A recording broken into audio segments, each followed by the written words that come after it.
ఓం నమో నారాయణాయ శ్రీమతే రామానుజాయ నమః. శ్రీమన్నారాయణ చరణం చరణం ప్రపద్యే. అందరికీ నమస్కారం అండి.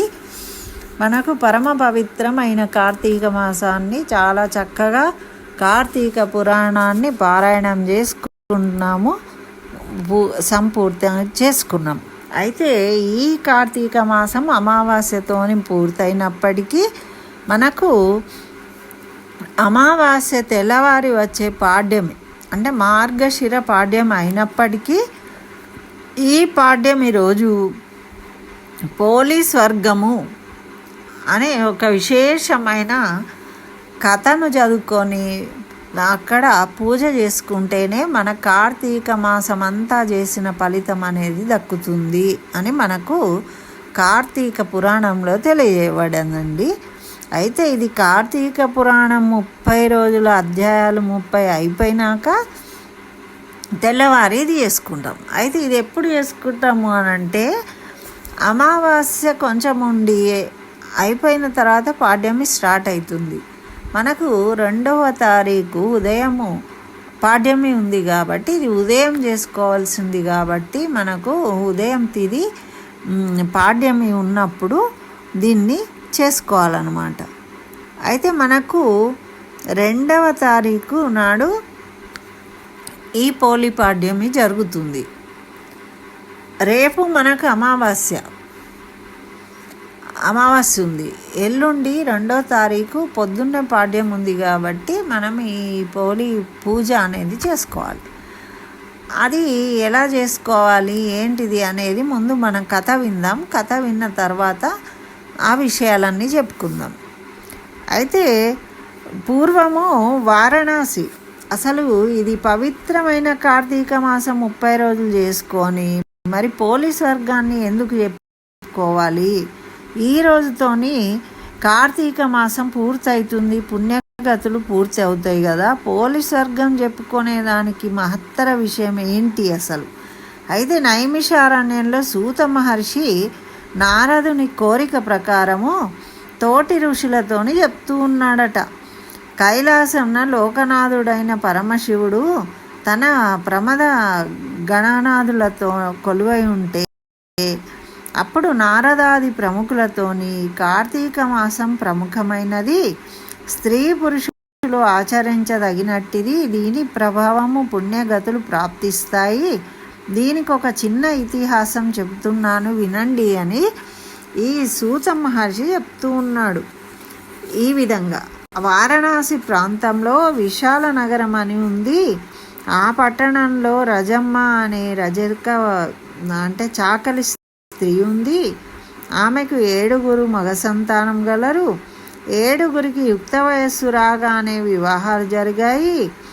అయితే పోలమ్మ 7వ కోడలు, ఆమెకు చిన్న కోడలు. అది ఆమె చిన్నప్పటి నుండి కూడా భక్తిభావం కలిగి ఉన్నది, పెద్దల యందు గౌరవభావం కలిగి ఉండేది. మిగిలిన కోడళ్ళు అత్తగారు దైవము పూజలు చేసేవారు కానీ వారి మనసు మాత్రం వేరే ధ్యాసలో ఉండేది. ఎప్పుడూ ఆడంబరంగా ఉండేవాళ్ళు, ఇతరుల గురించి మాట్లాడుకునేవాళ్ళు. ఈ పోలమ్మను సరిగా చూసేవాళ్ళు కాదు, అన్ని పనులు చెప్పేవాళ్ళు ఈమెను బాధ పెట్టేవాళ్ళు అన్నమాట. అయితే వాళ్ళు పూజలు చేసేవాళ్ళు కానీ వాళ్ళ మనసు మాత్రము చెడు ఆలోచనలు కలిగి ఉండేదన్నమాట. అయితే ఈ పోలమ్మ మాత్రం అందరితోని స్నేహభావంతో ఉండి ఎవ్వరికీ తన వల్ల ఇబ్బంది కాకుండా చూసుకునేది. వాళ్ళు ఏ ఉద్దేశంతో ఈమెకు పనులు చెప్పినప్పటికీ ఈమె మాట్లాడకుండా అన్ని పనులు తానే చేసేదనమాట. ఇట్లా కాలచక్ర గమనం తిరుగుతూ ఉంది. ఆ విధంగా ఆ అమ్మాయి పనులు చేస్తుంది, వీళ్ళు పూజలు చేసుకుంటూ ఆనందంగా ఉంటూ ఉన్నారు. అట్లా ఉండంగా ఒక్కసారి కార్తీక మాసం వచ్చింది. మరి కార్తీక మాసము పుణ్యప్రదమైనది కదా. మరి లోక వ్యవహారంలో అందరూ చెప్తూ ఉంటారు కదా ఆచరిస్తే మంచిదని. మరి పోలమ్మ అత్తగారు తోటి కోడళ్ళు కార్తీక మాసం ప్రారంభం నుండి చక్కగా నదీ స్నానానికి పోయేవాళ్ళట. ఇంటి చాకిరి అంతా పోలమ్మకు అప్పగించేవారట. అందరూ వస్తే ఇక్కడ ఎవరు చేస్తారు? నువ్వు ఇంట్లో ఉండి ఈ పనులు చెయ్యి అని. అయితే ఈమె ఏం చేసేది అంటే పాపము ఈమె భక్తురాలు, కానీ ఈమె బయటకు రానిచ్చేవాళ్ళు కాదు. నూనె దీపం ముట్టించుకుందాము అని అంటే ఇంట్లోనైనా దీపానికి కనబడే నూనె లేదు, పత్తి లేదు, వత్తి లేదు, ప్రమిద లేదు, ఏమి ఇచ్చేవాళ్ళు కాదట. కేవలం పనులు మాత్రము చేయమని చెప్పేవాళ్ళట. పోలమ్మ అట్లనే ఇంటి దగ్గర స్నానం చేసి దొడ్డిలో ఉన్న పత్తి కొమ్మను తీసుకొచ్చి వత్తి చేసి చల్లకవ్వానికి ఉన్న వెన్నతోని దీపం వెలిగించేది. ఓం నమో నారాయణాయ అని నామస్మరణ చేసుకుంటూ ఉండేది రోజు. పాపం వాళ్ళేమో హాయిగా నవ్వుకుంటూ తుళ్ళుకుంటూ ముచ్చట్లు పెట్టుకుంటూ అక్కడ పోయి నదీ స్నానం చేసి పూజించుకొని వచ్చేవాళ్ళు.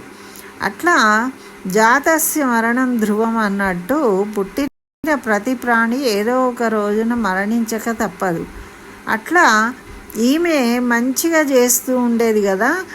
అయితే ఆ చివరి రోజు వచ్చింది అమావాస్య. ఇక ఆ అమావాస్య రోజు అయ్యో ఈరోజన్నా నదికి పోదామంటే పోరాలేదు నాకు, నది నీళ్ళల్లో దీపం వెలిగించి వదలాలంటే అని ఈమె బాధపడుతుంది. ఈమెను ఇంట్లో ఉంచిండ్రు, వాళ్ళందరూ వెళ్ళిపోయిండ్రు. అప్పుడు ఈమె అదేవిధంగా అక్కడ ఉన్న కుండలో ఉన్న నీళ్ళు స్నానం చేసేసి అదే ఒక కుండలో కొన్ని నీళ్ళుంటే ఒక దీపం వెలిగించి అక్కడే ఉన్న పత్తితోని కొంచెం ఆ కవ్వానికి ఉన్న నెయ్యిని తీసి దాంతో వత్తిని వెలిగించి నమస్కరించుకుంది ఆ దేవాది దేవుడైన శ్రీమన్నారాయణుడికి ఓం నమో నారాయణాయ అనుకుంటూ. అయితే ఇట్లా శ్రీమన్నారాయణుడు తన భక్తురాలైన పోలమ్మకు తన దూతలను పంపించిండు. వెంటనే అక్కడి నుంచి గమనించిన భక్తులను ఎప్పుడు భక్తుల హృదయాలలో ఉంటాడు భగవంతుడు. వెంటనే ఆమె భక్తికి మెచ్చి సంతోషపడి ఏం చేసిండట అంటే విష్ణుదూతలను పంపించిండు. విష్ణుదూతలు పోలమ్మను తమ విమానంలో ఎక్కించుకొని సకల మర్యాదలు చేస్తూ తీసుకుపోతున్నారు.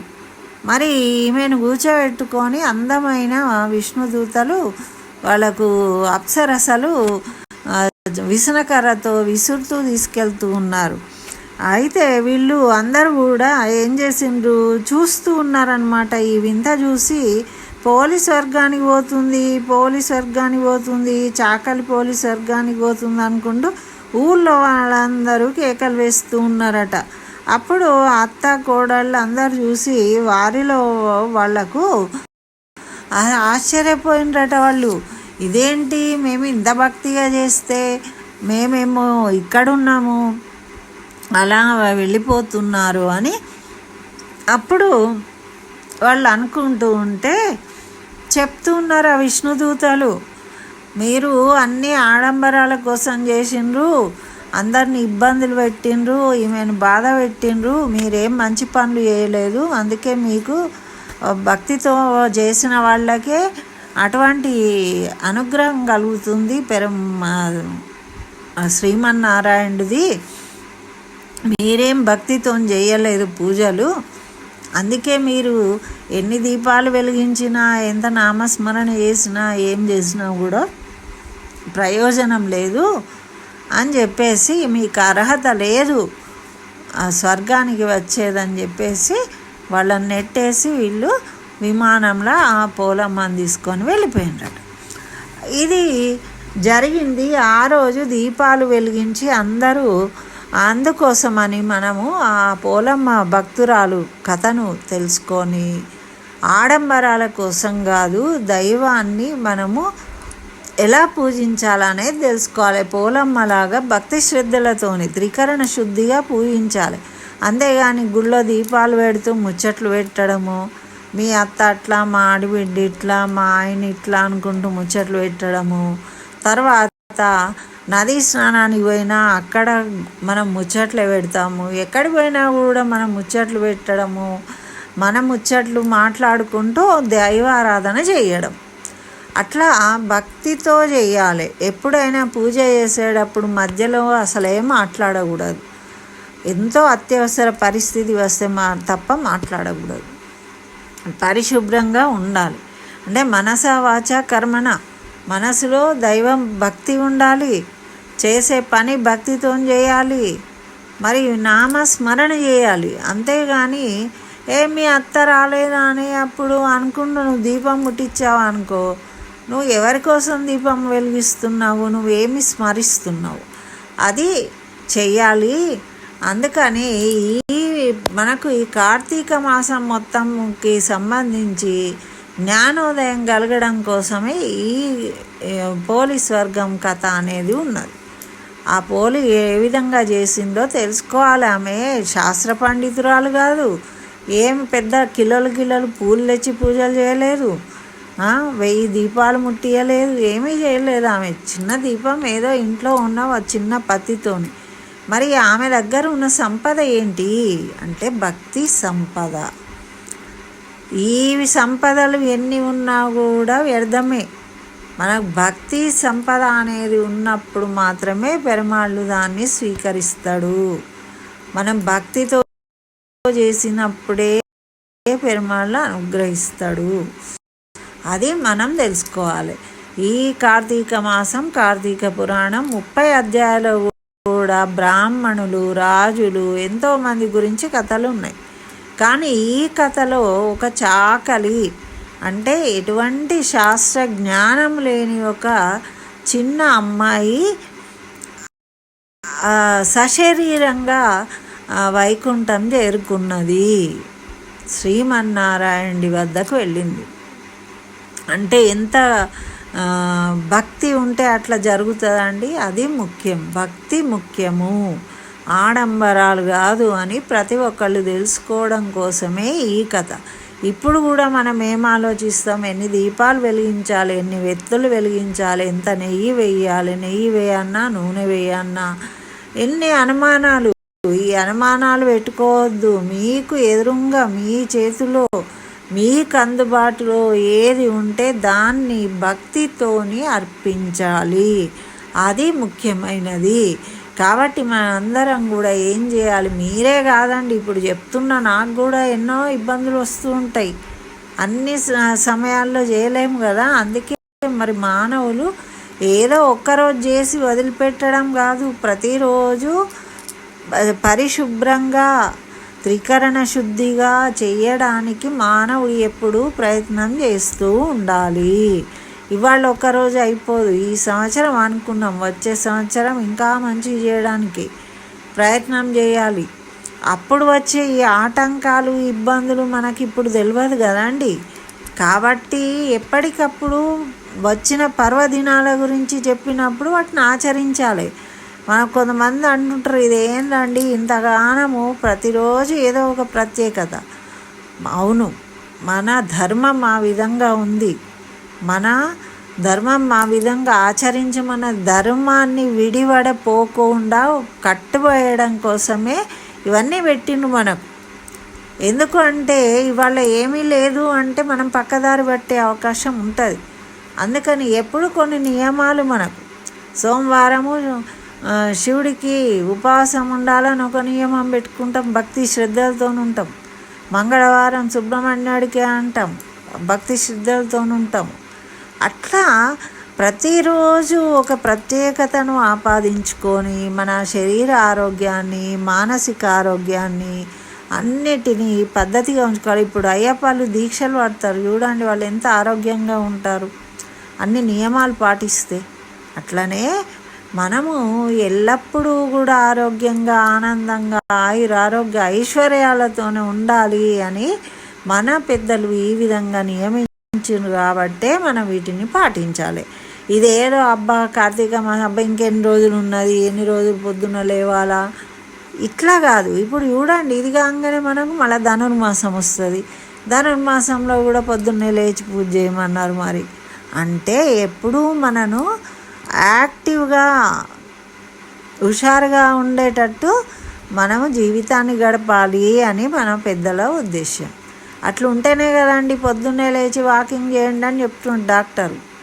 మరి ఆ వాకింగ్ చేయడం కాదు, మన వాళ్ళు ఎప్పుడో చెప్పిండ్రు. ఇవన్నీ పొద్దున్నే లేచి చేస్తూ ఉంటే మనకు ఆరోగ్యానికి ఆరోగ్యము ఉంటుంది, భక్తికి భక్తి, పుణ్యానికి పుణ్యం, అన్నీ కలిసి వస్తాయి. మనకు మళ్ళీ ఇంట్లో పనులు కూడా తొందరగా అయిపోతాయి. చక్కగా ఉద్యోగాలు చేసేవాళ్ళు ఆనందంగా వెళ్ళిపోవచ్చు. మనం పొద్దున్నే ఒక 1/2 అవరు మనం రోజు లేచేదానికన్నా ముందు లేచినాం అనుకోండి, మనకి ఎంతో టైము ఆదా అవుతుంది, మిగిలిపోతుంది, ఏం చేయాలో తోచదు. అటువంటి పరిస్థితి ఏర్పడుతుంది. కాబట్టి మనము నిజాలు సత్యం తెలుసుకోవడమే జ్ఞానవంతులం కావాలి అనే దీపాలు వెలిగిస్తున్నాం. మన మనసులో జ్ఞానం అనే జ్యోతి వెలగాలి. వెలిగి మనం భక్తితో చేయాలి, ఆడంబరాల కోసం చేయకూడదు. ఎప్పుడైతే భక్తితో మనం పూజలు చేస్తామో అప్పుడు ఫలిస్తాయి, మన కోరికలు నెరవేరుతాయి. మీ కోరికలు నెరవేరుతాయి, దీపం ముట్టియండి అనగానే దీపం ముట్టియంగానే కాదు, మనం భక్తి కలిగి నమ్మకంతో చేసినప్పుడు మనకు ఫలితాలు వస్తాయి. అది మనం తెలుసుకోవాలి ఈ కథ ద్వారా అని ఈ కథను చెప్పారండి. అందరూ దీన్ని చక్కగా వినండి. మంచిగా డిసెంబర్ 2వ తారీఖు నాడు మంచిగా తులసి చెట్టుకు పూజించుకొని అక్కడ కూర్చొని ఈ కథను విని, మరి అక్షంతలు అక్కడ తులసి చెట్టు దగ్గర కొన్ని వేసి మీ నెత్తి మీద వేసుకొని, తర్వాత ఒక టబ్బులో నీళ్లు పెట్టుకొని, ఒక గిన్నెలోనో టబ్బులోనో పెట్టుకొని వెడల్పాటి దాంట్లో చక్కగా దీపాన్ని వదలండి. నెయ్యి వత్తి వేసి దీపాన్ని అందులో వదిలితే ఆ పసుపు కుంకుమ వేసి నమస్కరించుకోవాలి. ఆ పోలమ్మను మనము స్మరించుకోవాలి. అందుకోసమే ఇవన్నీ పెట్టిర్రు మనకు. అవన్నీ మర్చిపోకుండా మనం ఆచరిస్తే 10 నిమిషాలు పూజ చేస్తే కనీసం 1 నిమిషం అన్నా మనము శ్రద్ధగా చేసినాం అనుకోండి, అట్లా మన ఆలోచనలు అనేవి మారుతాయి అని మన పెద్దలు ఇవన్నీ పెట్టిండ్రు. అందరూ ఆచరించండి. మీ పిల్లలు ఉంటే పిల్లలతోని కూడా చేపియండి, అందరితో చేపియండి. చక్కగా అలవాటు చేయండి. వాళ్ళకు కూడా మంచిగా ఆరోగ్యం ఉంటుంది, ఆనందానికి ఆనందం కలుగుతుంది.